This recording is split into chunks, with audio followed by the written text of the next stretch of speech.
বন্ধুরা, আপনারা যদি ভারতীয় দলের এই বিশাল জয়ে খুশি হয়ে থাকেন তাহলে আজকের ভিডিওতে লাইক করতে ভুলবেন না। বন্ধুরা, ভারতীয় দলের কাছে চ্যাম্পিয়ন ট্রফিতে ম্যাচ হেরে কেঁদে ফেলে পাকিস্তানের অধিনায়ক মোহাম্মদ রিজওয়ান। তারপর তিনি তার বায়ানে ভারতীয় দল শুভমান গিল ও বিরাট কোহলিকে নিয়ে এমন কিছু বলল, শোনার পর অবাক হয়ে গিয়েছে পুরো ক্রিকেট বিশ্ব।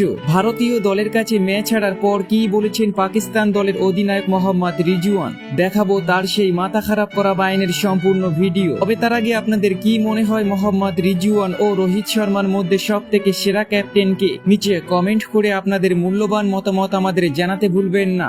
আজ চ্যাম্পিয়ন ট্রফির মহামঞ্চে মুখোমুখি ভারত ও পাকিস্তান। দুবাইয়ের আন্তর্জাতিক ক্রিকেট স্টেডিয়ামে টস জিতে প্রথমে ব্যাট করার সিদ্ধান্ত নিয়েছিলেন পাকিস্তান দলের অধিনায়ক মোহাম্মদ রিজওয়ান। একটি পরিবর্তন করে আজ মাঠে নেমেছে পাকিস্তান দল। প্রথম ম্যাচে ফিল্ডিং করতে গিয়ে চোট পেয়েছিলেন ফকর জামান, যে কারণে তার পরিবর্তে ইমামুল হককে পাকিস্তান দলে সুযোগ দিয়েছেন। বাবর আজমের সঙ্গে তিনি ভালোভাবে শুরু করেন, তবে হার্দিক পান্ডিয়ার বলে 23 রান করে প্যাভিলিয়নে ফেরেন বাবর। পাওয়ার প্লের ভিতরেই 26 বলে 10 রান করে প্যাভিলিয়নে ফিরতে হয় ইমামুল হককে। প্রথম দুটি উইকেট দ্রুত হারালেও পাকিস্তানি ক্যাপ্টেন রিজওয়ান ও শাকিলের মধ্যে 104 রানের অসাধারণ পার্টনারশিপ গড়ে উঠেছিল।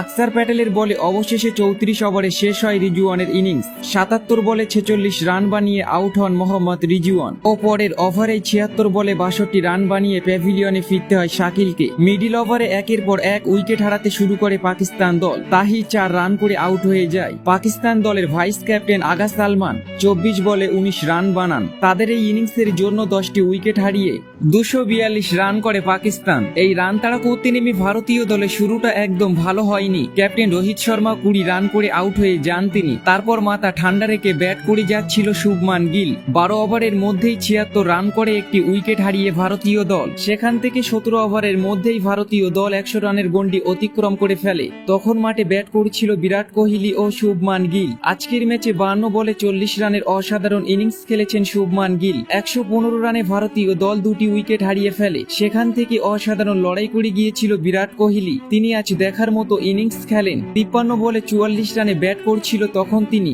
আর এই ম্যাচটি জেতার জন্য তখন প্রয়োজন ছিল 163 বলে 119 রান। আর এই ম্যাচটি দুর্দান্তভাবে জয় করে নেয় ভারতীয় দল। বন্ধুরা, ভারতীয় দলের কাছে ম্যাচ হেরে কেঁদে ফেলে পাকিস্তানের ক্যাপ্টেন মোহাম্মদ রিজওয়ান। তারপর তিনি ভারতীয় দলকে নিয়ে অবাক করা বায়ান দিয়েছেন। তিনি তার বায়ানে বলেছেন, আমি অনেক বেশি লজ্জিত, কারণ ভারতীয় দলের কাছে ম্যাচ হেরেছি। ভারতকে হারানোর জন্য আমরা অনেক পরিশ্রম করেছিলাম, কিন্তু আজ আমাদের এই পরিশ্রম সবকিছু ব্যর্থ হয়ে গিয়েছে। কারণ আমরা জানতাম ভারতীয় দল বিশ্বসেরা, এরই জন্য সবকিছু পরিকল্পনা করে মাঠে নেমেছিলাম, কিন্তু রোহিত ভাইয়ের ক্যাপ্টেন্সির কাছে আমরা পরাস্ত হয়েছি। আমি অবাক হয়ে গিয়েছি শুভমান গিলের ব্যাটিং দেখে। তিনি কিভাবে এত সুন্দর ইনিংস খেলে প্রতিটা ম্যাচে। তার মতো খেলোয়াড় যদি আমাদের দলে থাকতো। আমি জানি না বিরাট কোহলির মধ্যে কি আছে, তিনি যদি কোনো ম্যাচে ভালো না খেলতে পারে, কিন্তু তারপরেও আমাদের বিপক্ষে খুব সুন্দর পারফরমেন্স করে। এটা কিভাবে সম্ভব? এটা অসম্ভব ব্যাপার। তার উইকেটটা আমরা যদি সঠিক সময়ে নিতে পারতাম তাহলে এই ম্যাচটি আমরা জয় করে নিতাম। অবশ্যই আমরা ভারতীয় দলের বিপক্ষে ম্যাচ জেতার মতো স্কোর করতে পারিনি, কিন্তু আমাদের দলের বোলিং লাইন আপ খুব সুন্দর ছিল।